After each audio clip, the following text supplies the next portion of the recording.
नमस्कार दोस्तों, आज एक और पारिवारिक कहानी में मैं आपका स्वागत करती हूँ। आज की कहानी है एक माँ ने किया ऐसा न्याय जिसे सुनकर आपके रोंगटे खड़े हो जाएंगे। सुबकती हुई हीरा के आंसू साड़ी के पल्लू से पोंछते हुए माँ गंगा ने कहा, तू चिंता ना कर बहू, तेरे साथ मैं कुछ भी गलत ना होने दूंगी। आज रात मैं सारी सच्चाई खुद देखूंगी। मगर माँ जी, तुम खुद देखोगी, पर कैसे? हीरा ने आंसू पोंछते हुए अपनी सासू माँ से प्रश्न किया। तू कैसे को छोड़ और जैसा मैं कहती हूँ तू वैसा कर। आज रात तू मेरे कमरे में मेरे बिस्तर पर सो जा और मैं तेरे कमरे में तेरे बिस्तर पर सो जाऊंगी। हीरा माँ की इन बातों से भौचक्की रह गई। माँ अपने बेटे को पकड़ना चाहती है या मेरी सत्यता जांचना चाहती है, पर मुझे कोई डर नहीं। बात तो सच ही थी ना जो मैंने माँ को बताया, पर अगर कहीं सेरा को पता चल गया तो क्या करेगा पता नहीं। तभी माँ ने कहा, समझ गई बहू, अब तू जा और मैं भी चलूँ। बहू और माँ ने कमरे के साथ अपनी साड़ी और बिस्तर भी बदल लिए। रात्रि का लगभग 1 बजा था। घर के सभी लोग सो चुके थे, परंतु माँ की आंखों में नींद न थी। वह समय के कटने का इंतजार कर रही थी। मन ही मन सोच रही थी, काश बहू की बात गलत हो जाए तो मैं कल उसकी खबर लूँगी। मेरे बेटे पर कितना गंभीर आरोप मढ़ा है इसने, पर बहू भी तो झूठ नहीं बोलती, और फिर विधवा है बेचारी, तो ऐसी वैसी बात भी ना कहेगी। जो होगा आज मैं खुद अपनी आंखों से देखूंगी। सोच ही रही थी कि खिड़की के खटकने की आवाज़ आई। माँ चादर ओढ़े लेटी थी, पंखा तेजी से चल रहा था। तभी खिड़की से कमरे में अंदर किसी के कूदने की आवाज़ आई।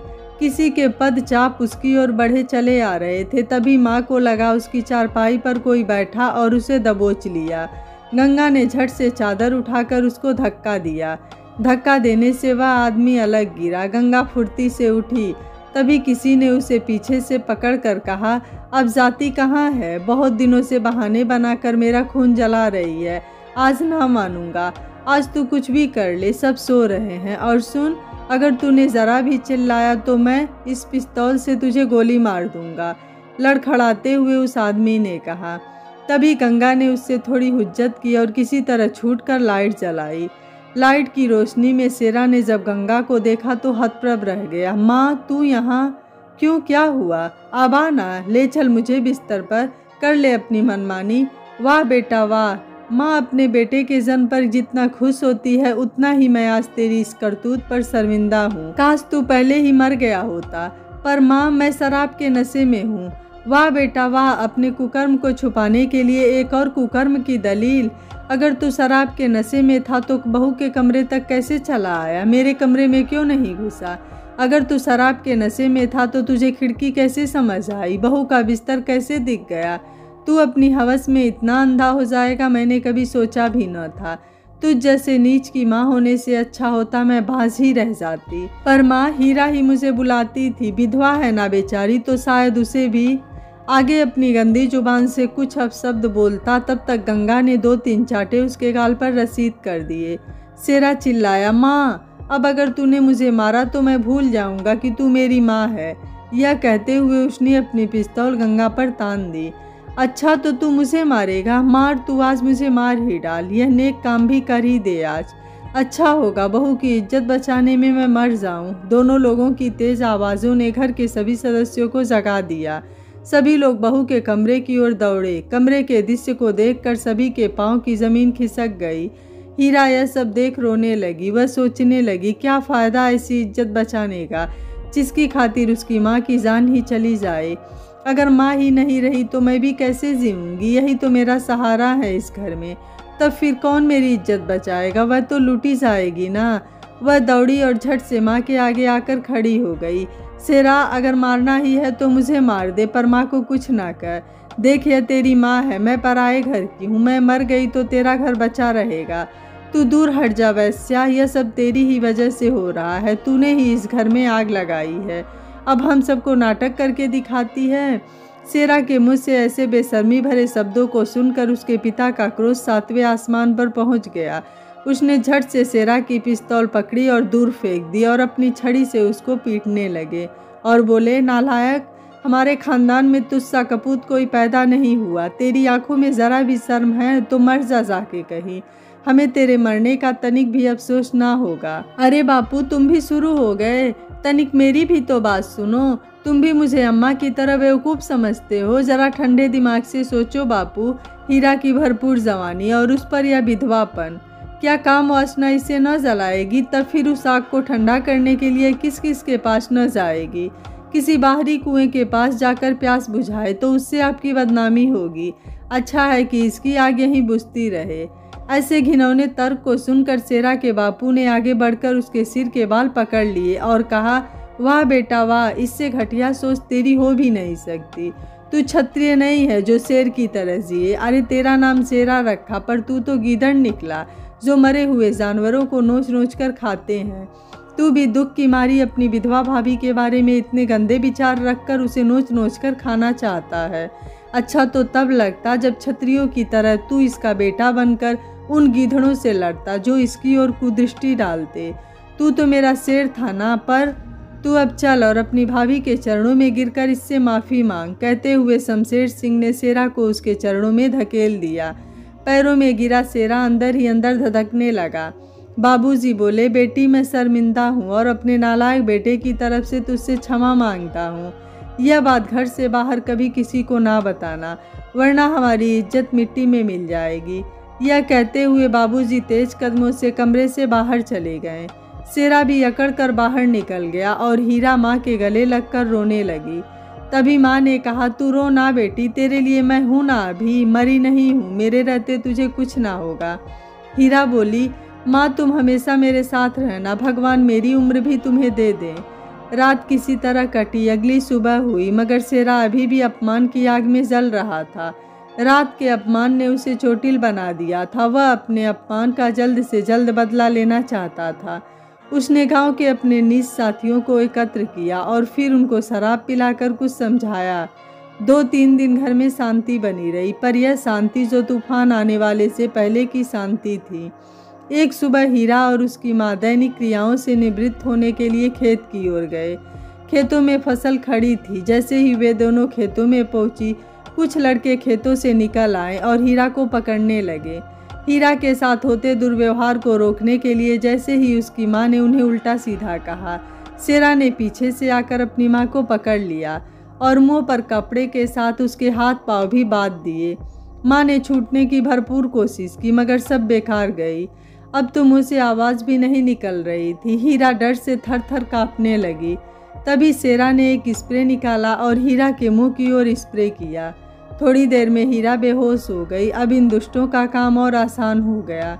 माँ की आंखों के सामने उसकी प्यारी बहू के साथ दरिंदगी की सारी हदें पार होती रही।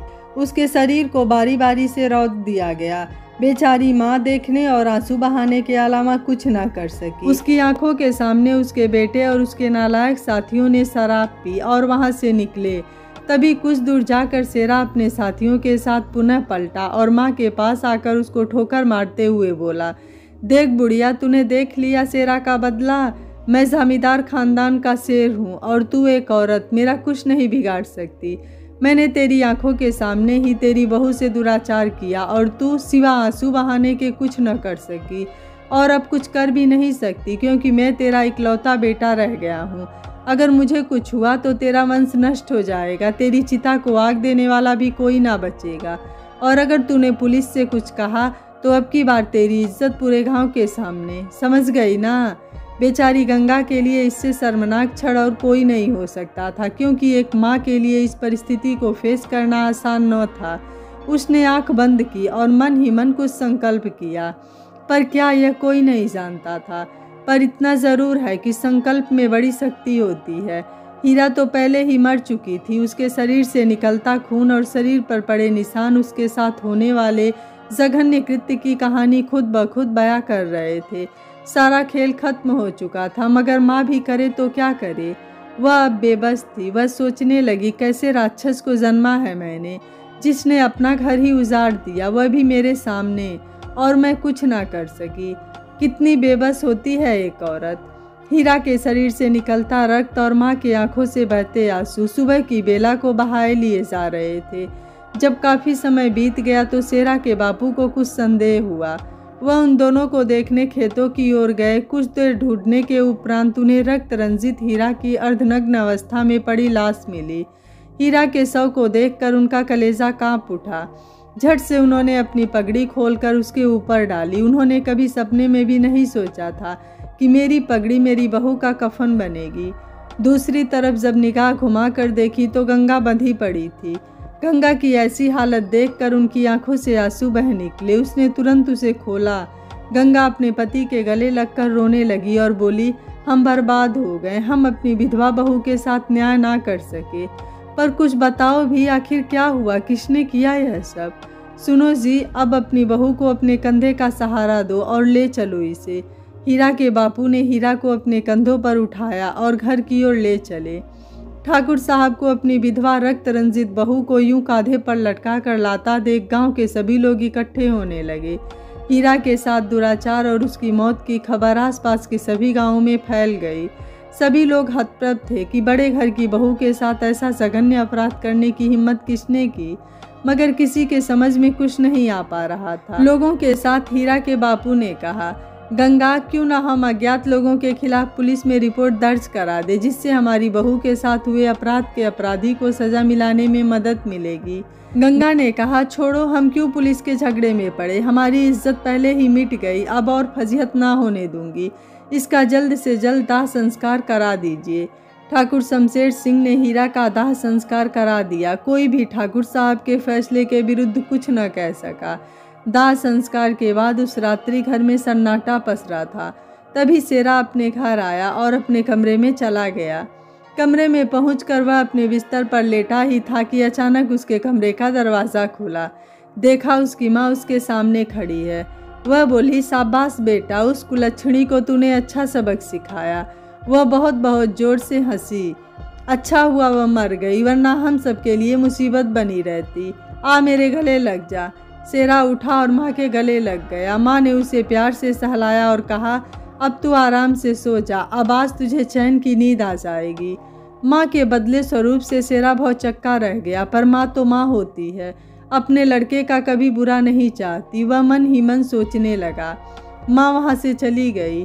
थोड़ी देर में वह शमशेर सिंह के कमरे में गई।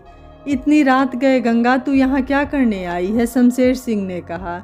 गंगा क्या कर सकती है सिवाय पाप धोने के? पाप धोने के? किसका पाप? तू क्या कह रही है? मेरी तो कुछ समझ में नहीं आ रहा।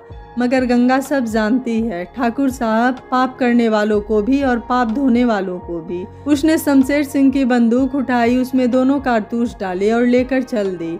अरे गंगा, यह कोई खिलौना नहीं जो तू इसको लिए जा रही है, यह बंदूक है। बंदूक, इससे गोली चल जाएगी। हाँ हाँ, मैं भी छत्राणी हूँ, मैं भी जानती हूँ इस बंदूक और गोली को।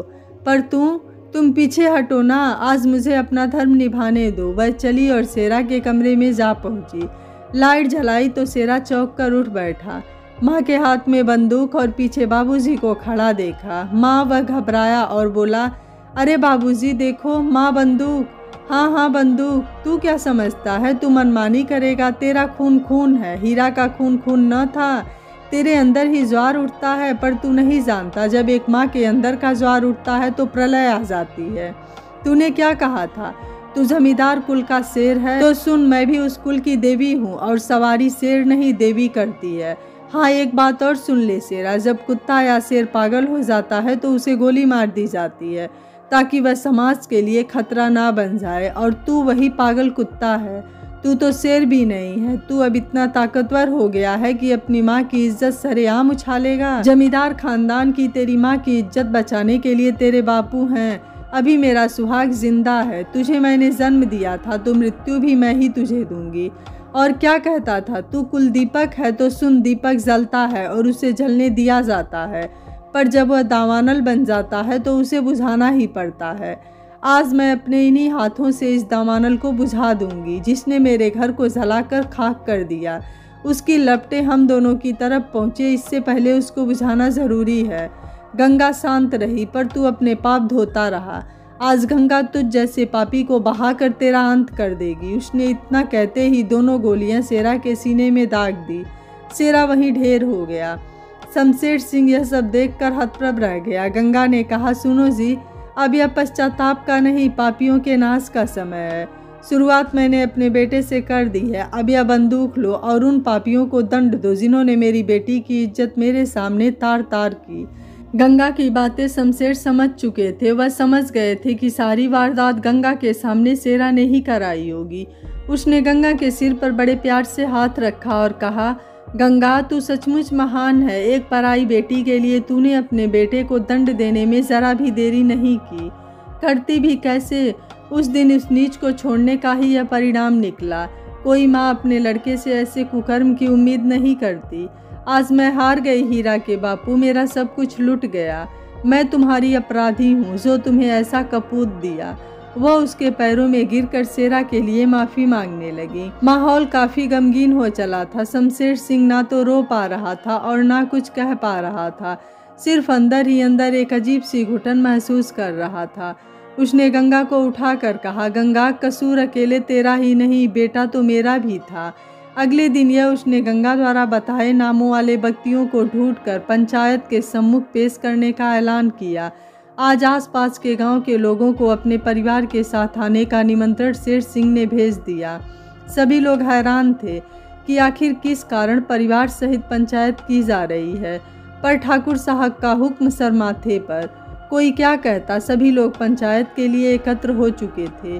ठाकुर शमशेर सिंह ने पंचायत में हीरा के साथ होने वाले जघन्य अपराध की बात विस्तार से बताई और यह भी बताया कि इस घटना में कौन कौन लोग शामिल थे, जिन्हें जल्द से जल्द पंचायत के सामने प्रस्तुत करना है और फिर सभी के निर्णय से दंड दिया जाएगा। कुछ लोगों ने दबे स्वर में कहा, पर ठाकुर साहब, इसमें सबसे ज़्यादा गलती तो आपके बेटे की ही है। सबसे पहले सज़ा तो उसे ही मिलनी चाहिए। ठाकुर साहब ने अपने शागिर्दों को अंदर से चारपाई उठाकर लाने का आदेश देते हुए कहा, आप लोग बिल्कुल ठीक कह रहे हैं। बड़ी गलती वाली को बड़ी सज़ा मिलनी ही चाहिए। आप लोग उस चारपाई की तरफ देखें, फिर बताएं न्याय ठीक हुआ है या नहीं। सभी की निगाहें चारपाई की ओर गई तो दांते तले उंगली दबा ली। शेरा मरा पड़ा था। घूंघट कर महिलाएं गंगा के साथ बैठी थीं। अब किसी को कुछ भी ना कहना था। वह समझ चुके थे कि बचे हुए लोगों के साथ क्या होने वाला है। ठाकुर शमशेर सिंह ने कहा, फुलेश्वरी, तू अपनी लड़की की ओर देख। अगर तेरे बिटिया के साथ ऐसा हो तो तुझे कैसे लगेगा? और रमसुखिया, तू तो बाल विधवा थी, इसी गांव की बेटी थी। क्या तुझे कभी किसी ने गलत निगाह से देखा? पर आज मेरे घर से उठी चिंगारी का लाग बन जाती।